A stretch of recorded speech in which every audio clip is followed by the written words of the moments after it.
PM Modi ने social media के जरिए कहा है कि मैं 21 फरवरी को सुबह 10:30 बजे भारत मंडपम में सोल लीडरशिप कॉन्क्लेव का उद्घाटन करूंगा।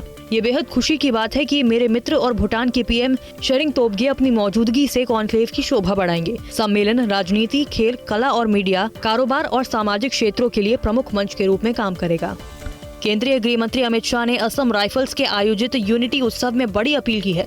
उन्होंने पूर्वोत्तर राज्यों के उग्रवादियों से हथियार डालकर मुख्य धारा में शामिल होने की अपील की और कहा कि भारत की विकास यात्रा में उनकी भागीदारी के लिए उनका स्वागत है। गृह मंत्री के मुताबिक पिछले 5 सालों में पूर्वोत्तर में हिंसा में 70% की कमी आई है।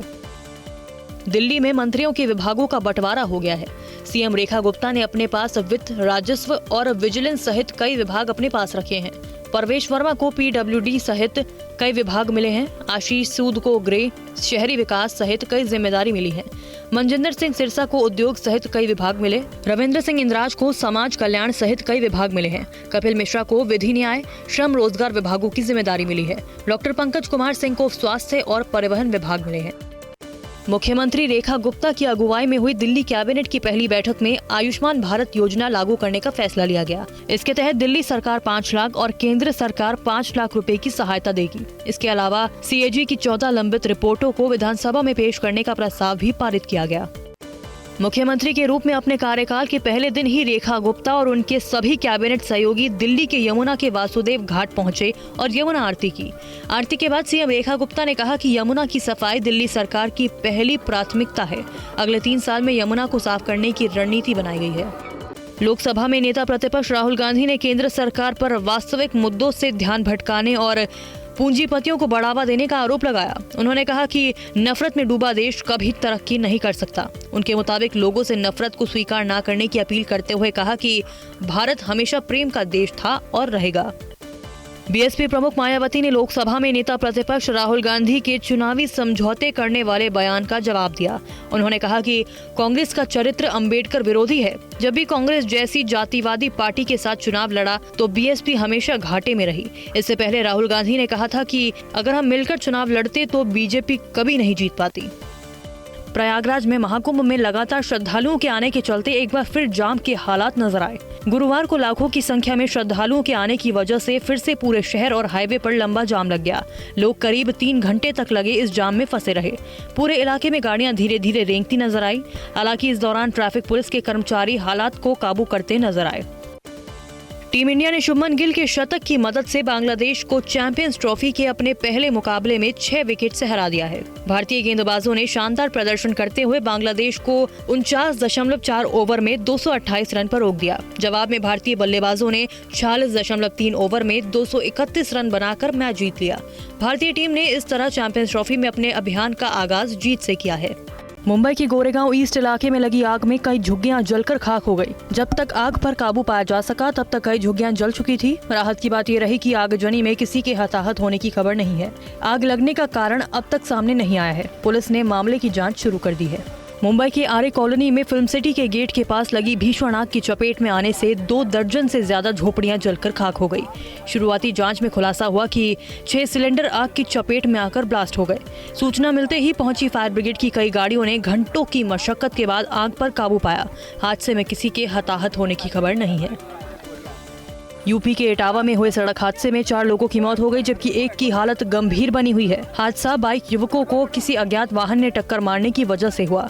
बताया जा रहा है कि बाइक सवार युवक शादी समारोह से लौट रहे थे। इस दौरान ही ये हादसा हुआ। पुलिस ने शवों को पोस्टमार्टम के लिए भेजा है और मामले की जांच शुरू कर दी है।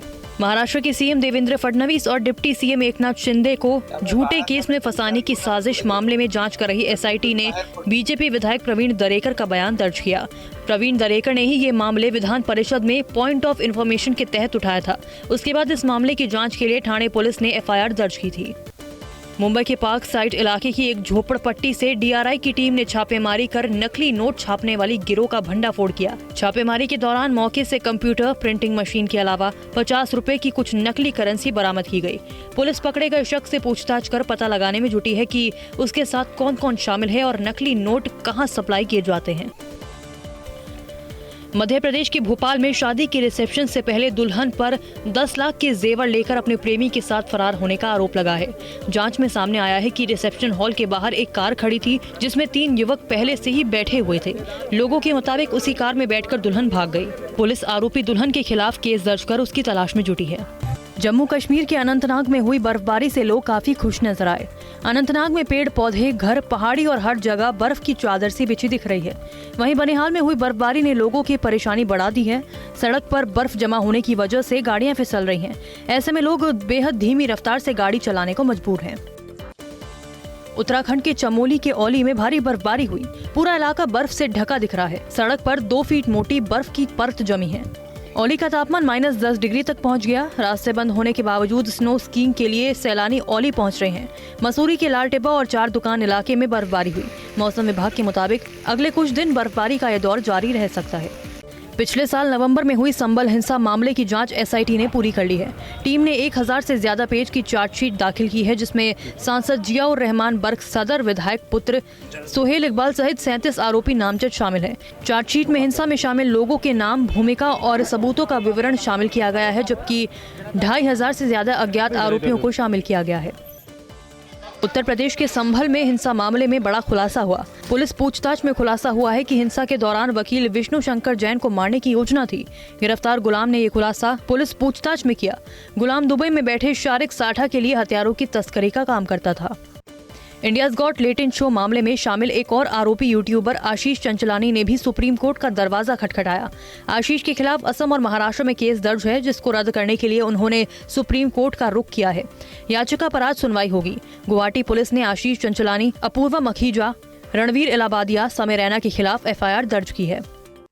बिहार के गया में पुलिस ने छापेमारी के बाद एक घर से 1,06,28,000 के नोट बरामद किए। मामले में पुलिस ने एक शख्स को गिरफ्तार किया है जो राजस्थान का रहने वाला है। उसके मुताबिक वो अपने मालिक के कहने पर ये पैसा किसी को देने के लिए गया था। पूछताछ में पता चला है कि ये पैसा हवाला का है। पुलिस ने मामले की जानकारी इनकम टैक्स विभाग को दे दी है। राजस्थान की जयपुर पुलिस की गिरफ्त में खड़े इस शख्स पर आरोप है कि इसने 7 सालों तक एक लड़की का रेप किया और वीडियो बनाकर उसे ब्लैकमेल करता रहा। 12 साल की उम्र से लड़की के साथ इस हैवानियत को अंजाम दिया जा रहा था। मेडिकल जांच में हुए खुलासे के बाद पुलिस ने आरोपी को गिरफ्तार कर आगे की कार्रवाई में जुटी है। महाराष्ट्र के कोल्हापुर में जर्मनी गैंग के कुछ बदमाशों को बीच सड़क पर गाड़ियां रुकवाकर केक काटना महंगा पड़ा। पुलिस ने सोशल मीडिया पर जारी वीडियो का संज्ञान लिया और मामले के आरोपियों को पकड़कर इनकी सरेआम परेड निकाली और जहां इन्होंने केक काटा था उसी जगह पर इन सभी से सार्वजनिक रूप से माफी मंगवाई गई। यूपी में एक बंजर जमीन को लेकर हुए विवाद की वजह से एक शख्स को महाराष्ट्र के कल्याण में मौत के घाट उतार दिया गया। आरोपी ने पहले रंजीत दुबे नाम के शख्स को गोली मारी और फिर उसके सर पर 8 बार चाकू से वार किया। वहीं पीड़ित परिवार ने पुलिस पर मामले की लापरवाही बरतने का आरोप लगाया है। मुंबई के डोंबिवली में ट्रेन नहीं रुकने पर एक युवक को इतना ज्यादा गुस्सा आ गया कि आरोपी शख्स ने 3 यात्रियों पर चाकू से हमला कर दिया। तीनों घायलों को प्राथमिक उपचार के बाद डिस्चार्ज कर दिया गया। वहीं डोंबिवली रेलवे पुलिस ने आरोपी शेख जिया हुसैन को गिरफ्तार कर लिया है और मामले की आगे की कार्रवाई कर रही है।